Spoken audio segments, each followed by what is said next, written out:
Hey guys, make sure you stay until the end. We'll explain about common mistake people make when replacing fuses and relays that can end up you spending quite a bit of money on diagnostics tools, parts that you may not need. Make sure you stay until the end.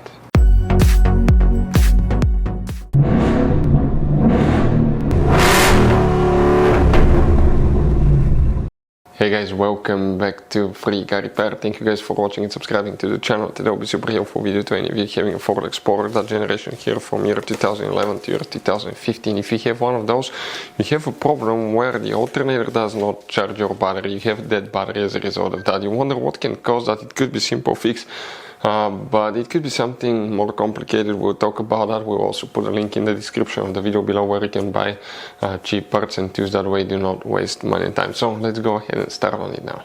So before we start, let us tell you guys a little bit about us. Every single car we get here at the garage, we try to make at least 200 to 300 free repair videos. We take them completely apart. We show you how to fix engines, transmissions, engine lights, transmission lights, fuses, relays. Why we do all that, guys? Because our mission in the shop is to save you as much money as we can. All we need in return, please subscribe to the channel, like the video, that way we can keep making these free videos. By the way, check out our YouTube channels. We have, guys, more than 15,000 free repair videos that can save you thousands of dollars in future repairs. So let's go ahead and start on it now.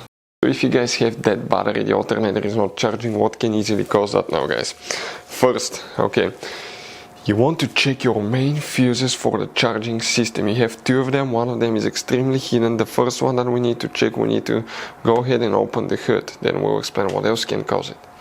That's the car battery. On the driver's side next to it you have a fuse box.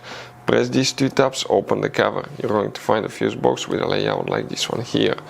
What we guys need to check here before we continue, let's explain quickly why it's always a good idea to test fuses and relays. So let me explain why it's super important, guys, to test fuses. Fuses, not often you can see if they're burnt or they're good. Sometimes they may seem perfectly fine, you think it's a good fuse, you put it back in and you end up spending money and time on parts and problems that do not exist, guys, when all you had to do, test your fuse, find out it's bad, replace it, fix your problem. So we will have a video how to test a fuse, okay, different kinds of fuses, and how to test relays, guys. We're going to put the link in the description of the video below specifically to that video. Please check it out. You want to check, guys, here two fuses. Now, one of them is for the battery monitor sensor. Very important fuse. And if you come in that row here, that's fuse number. Now, that's 56.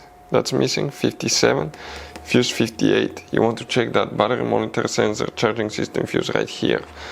Next, if you open the hood again, but this time you see that's your car battery here, the positive terminal here, that box, if you open it, you're going to have that outlook, guys, right here. And here you have integrated fuses. Let me open a better angle. Okay, that's a better angle, guys. Here, that's the main fuses for the alternator. You need to check all of these fuses, guys. Bad alternator fuse, okay, can easily cause, okay, all these troubles. Other things that you really need to check is serpentine belt.